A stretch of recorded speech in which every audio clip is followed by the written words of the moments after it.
This is our first video for Chapter 1. I will try to keep these videos fairly short, however you'll notice that they'll get longer as the material gets more complex because I will try to give you more examples. So we're starting with Chapter 1 in the textbook, and in this video we're going to be talking about standard units, dimensional analysis, and significant figures. So we're going to talk about standard units to begin with. We are looking at length, mass, and time. Now this week we're a little compressed because we're starting the class and we still have to get in enough information for an exam.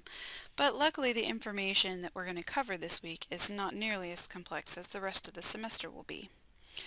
So we are going to talk about the standard units that we are using in this class. We're going to use a unit system called MKS.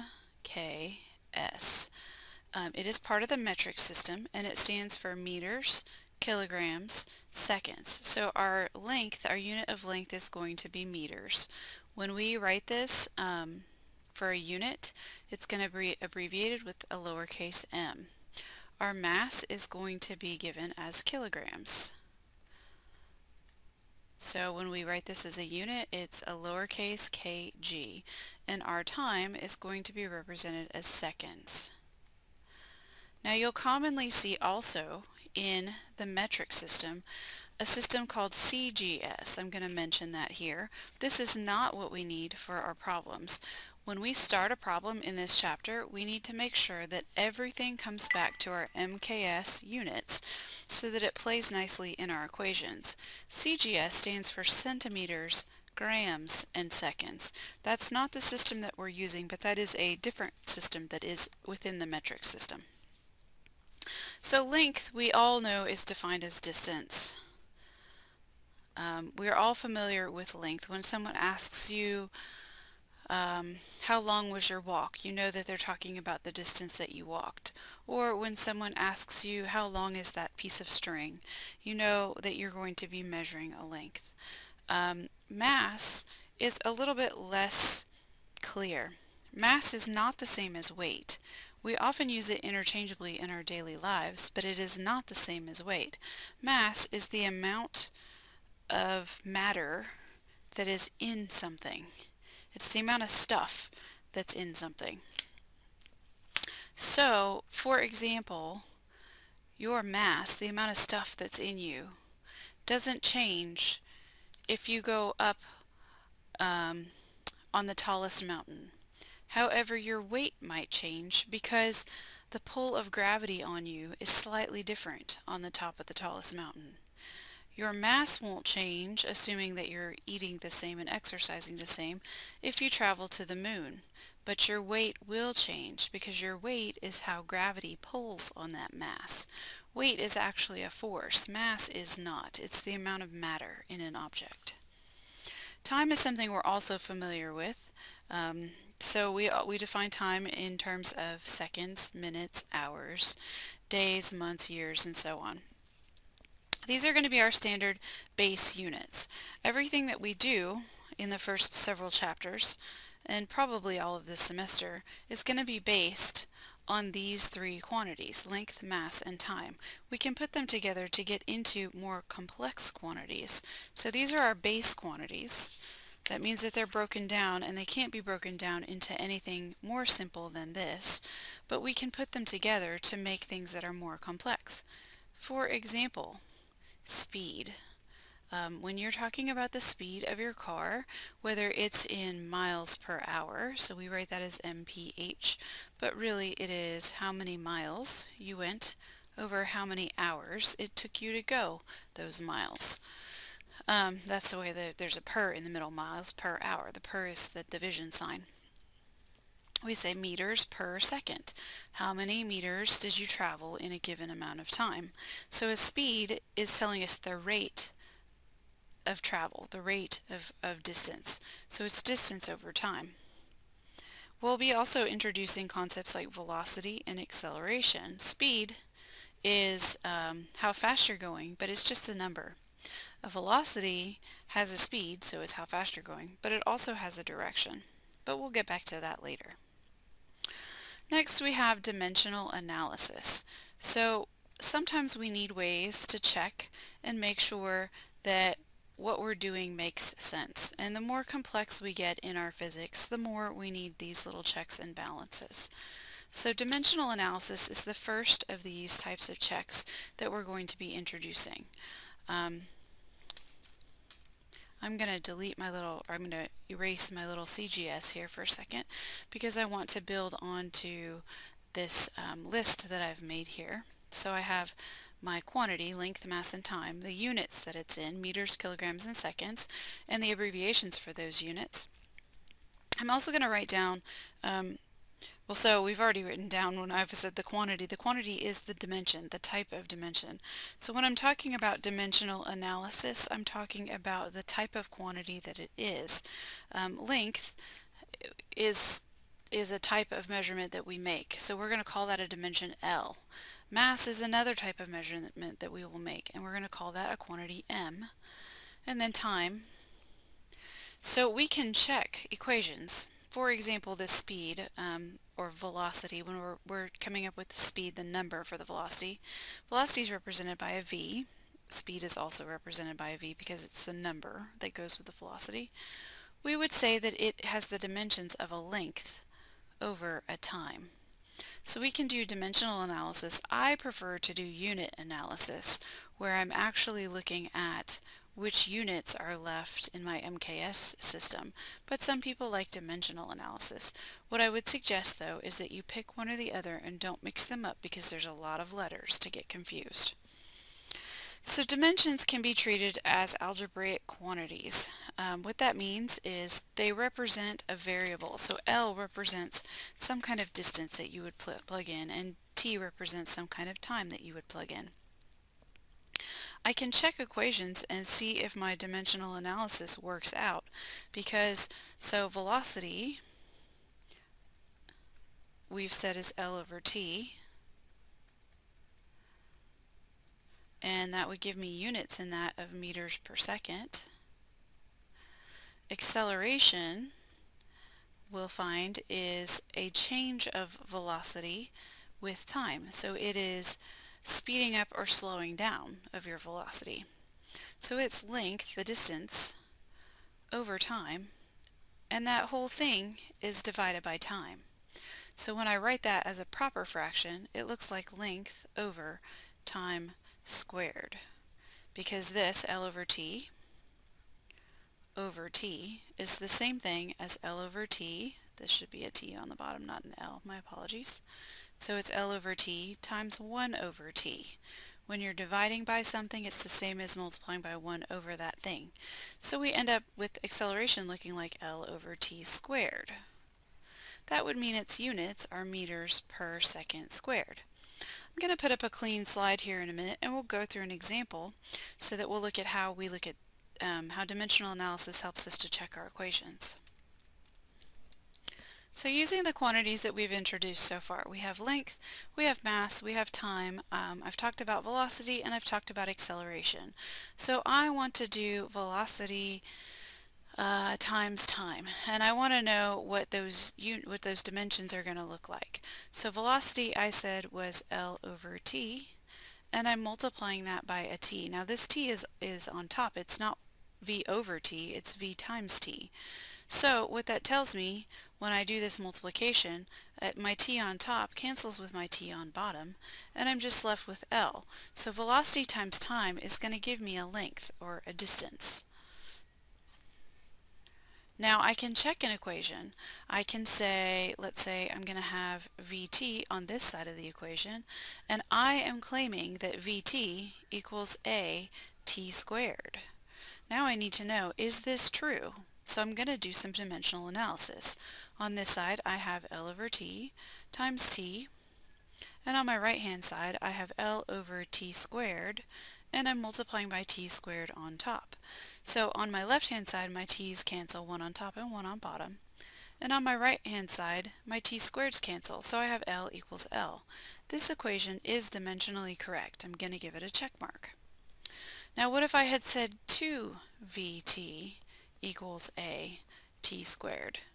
In dimensional analysis, a number has no units, so it doesn't play into our dimensional analysis. We can just ignore it because it's a number down here. It's just multiplying. So my units on this side are still L over T times T, and on this side it's still L over T squared times T squared. So it still works out. So when I'm adding a constant to this, when I'm multiplying by a constant here, it doesn't make any difference. Now, what if I say Vt plus xt equals AT squared? I want to check this equation. Now I'm adding this element of addition. In order to add things, they have to have the same units. So, for example, I can add 3 meters plus 2 meters, and that's 5 meters. But I can't add 3 meters plus 2 seconds because that doesn't make any sense. What is 3 meters plus 2 seconds? So I have to check this side. I have L over T times T plus, well, x is a quantity that's going to represent a distance. So for our length, we might have the variables x or y or h or r. All of these are going to just be a length. So a length is an L. So I have L over T times T plus L times T. Do these match? So on this, the first one, my T on the top cancels with my T on the bottom, and then I have L, which would be like meters. So I have meters plus meter seconds. That doesn't match. So this will not work dimensionally. I cannot do this because I can't add quantities that don't have the same units. So this is one way that I can check and see that my equation is incorrect. That's how we're going to use dimensional analysis. I could do the same thing with units instead of dimensions here. So I could put meters over seconds times seconds plus meters times seconds, and it would work out the same. It still doesn't work. So you can either input the units or you can input the dimensions for dimensional analysis or unit analysis. Now the next thing that I need to introduce in this video is significant figures. It is important to know how many figures I can keep when I'm doing math. It doesn't make sense if I have 4.5 plus 3 to keep 7.500000000 whatever. So I have to know how many significant figures I can keep and how I am able to determine the uncertainty in my measurements. A significant figure tells us how accurately we know a number. So for example, if I take the number 16.3 centimeters, this tells me that I know to the tenths place, and so this I could accurately say is 16.3 plus or minus 0.1 centimeters, because it might be 16.34, it might be 16.37, but it's not 16.4. I accurately know to that place. So this has 3 significant figures. So a significant figure is a reliably known digit. We have different ways of quantifying significant figures for multiplying and dividing than we do for adding and subtracting. But first let's talk about what makes this figure significant. So I took this number 16.3 and I said that it had 3 significant figures. All of these figures are non-zero, and I know accurately to the tenths place. So I know the tens place, the ones place, and the tenths place, and that's why I have 3 significant figures. If I turn this number into 163, I still have 3 significant figures. If I then make it 163.0, adding this decimal place with a 0 here is telling me that I accurately know to the tenths place. So I have now made this 163.0, and that tells me I know plus or minus 0.1 centimeters here, and this gives me 4 significant figures. We see that because we can accurately tell to the tenths place. However, if I say 1,630, this 0 is no longer significant because I don't have a decimal place here, and I don't know that I know to the ones place unless I say something about that. So this number by itself has three significant figures, the 1, the 6, and the 3. I don't know if I know to the tenths place or the ones place accurately. I know the tens place, but I don't know if I know the ones. So I can only say this is 1630. I don't know if it's plus or minus 10 or plus or minus 1. So if I wrote it as plus or minus 10, then I have three significant figures, just like as if I didn't have any uncertainty given. Three significant figures. Now if I change this and I say 1630 plus or minus 1, that now tells me that I know to the zeros place, the ones place, the place where the 0 is. And so now I have four significant figures in this number because I know all four of these places. Even more, if I say 1630 plus or minus 0.1, now I have essentially said that this number should be written like this with a 0.0, and it has five significant figures. So here we had 3, here we had 4, and here we have 5 significant figures. And I haven't done anything to this. I still have a 1, a 6, and a 3. I've just moved a 0 around. What if I say I have 0.163? Still three significant figures. Now here's a tricky thing. If I make it 0.0163, remember I said this tells us reliably known digits. But when we're adding this 0 in the front, we don't count this as significant, even though this is getting more accurate. We know to the 10,000ths place instead of just the thousandths place, but so we have a more accurate number, but we don't count this as a significant figure, so this has three significant figures. So zeros that are placeholders here are not significant. One way that I could tell is that I would write this number as 1.63 times 10 to the minus 2, because here I would have to move my decimal place over 2 places to the right. So 1.63 times 10 to the minus 2. This has three significant figures in it. So this has three significant figures in it. This would be 1.63 times 10 to the minus 1. Still three significant figures. This one, however, would be 1.6300 times 10 to the, let's see, I'm moving 1, 2, 3, 10 to the third. So I'm taking this decimal place and I have to move it 3 places here to get 1.63, but I keep both of those zeros. So this has 5 significant figures. Let's go to this one that I said had 3 right here. This is 1.63, and I don't have to write this 0 down because I don't know to this place. So this is times 10 to the third. So this gives me 1630, just like 1.630 would give me 1630. But this one I only know to the tenths place, and this one I know to the ones place. At this point, I'm guessing that you're really tired of hearing me drone on about significant figures and decimal places. We are almost there. We have some rules to discuss. So I told you earlier, I mentioned that for multiplication and division, the rules will be different than they are for addition and subtraction. Multiplication and division. I'm really trying to take my time and write legibly so that you can follow. Addition and subtraction. So we have two different rules that we need to follow when we are multiplying and dividing versus when we're adding and subtracting. When we are multiplying or dividing two or more quantities, the number of significant figures is the same as the number that has the least accurate in what's being combined. So we're going by significant figures here, and we want to keep based on the least accurate. So if I say I have 4.6 times 3.0001.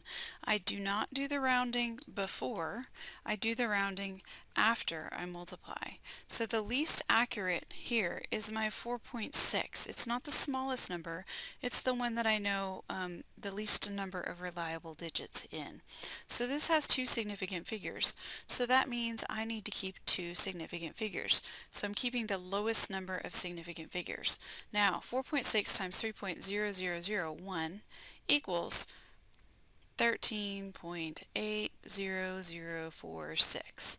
Now, I have to round my answer, so this is my approximation sign. I can only keep two significant figures. This would be 13.8, 13.5 or higher rounds up to 14, so this will be 14. If it were 13.3, it would round down to 13. Follow accurate rounding rules, please, and don't round until you get to the end. Now, for addition and subtraction, when numbers are added or subtracted, we keep the same number of decimal places. We're not worried about the number of significant figures. We're worried about decimal places, and we want this. So here we were looking least accurate in terms of sig figs on our multiplication and division. In our addition and subtraction, we want the smallest number of decimal places. Smallest number of decimal places. And again, I'm not gonna round until I get to the end. So I will take my 4.6 and I will subtract 3.0001. And what that's going to give me is 1.5999. Now, this only has one decimal place, so that's the least number of decimal places. I can only keep one decimal place in this. Again, because it's 1.59, that means I have to round this to 1.6. It's not 1.5, that would be inaccurate because it's almost 1.6. So we have different rules for multiplication and division than we do for addition and subtraction. In multiplication and division, we're counting the number of significant figures, and we want to keep the least accurate number of significant figures. Let's do another example in our multiplication and division. I will come up here. I'm going to say 3.75 times 2.4 divided by 1.76. Now, the order that I do this doesn't really matter because multiplication and division commute. So if I could take 3.75 and then multiply that by 2.4, divide the whole thing by 1.76, I could take 3.75 and then I could multiply it by 2.4 divided by 1.76, gonna get the same answer. So 3.75 times 2.4 divided by 1.76. I get 5.113636364 blah blah blah. Now this has two significant figures, so I can keep two significant figures in my answer. So I have 5.1. It is approximately 5.1. I have this little squiggle on top. It's an equal sign with a squiggle on top to tell me that it's an approximation, it's a rounding. Now 3.75 plus 2.4 minus 1.76. Let's see what this looks like. So now I'm going to apply my addition and subtraction rules. 3.75 plus 2.4 minus 1.76 gives me 4.39. I can only keep one decimal place because this has one decimal place. So that means that my answer is approximately 4.4. Now what happens if I combine these? So let's look at my order of operations. Let's do 5.2 plus 2.11 divided by 3.7. Now I want to put this operation in parentheses. So I'm going to perform this operation and then I'm going to add 5.2 to it. 2.11 divided by 3.7, and so for this I get 0.57. But what I want to keep on this is two significant figures because this has 3 and this has 2, so it's 0.57027,027. So I'm just going to keep the 0.57. So I'm going to have 5.2 plus 0.57. So that is going to give me 5.77. But since I did the addition there, I can only keep one decimal place, and that's going to be approximately 5.8. So I have to apply my rules for significant figures, and that tells me how accurately I can know my answer. I can't know to the 5th decimal place because I don't know these quantities to the 5th decimal place. I just don't have that kind of accuracy. So now there should be a homework assignment to go along with this little video.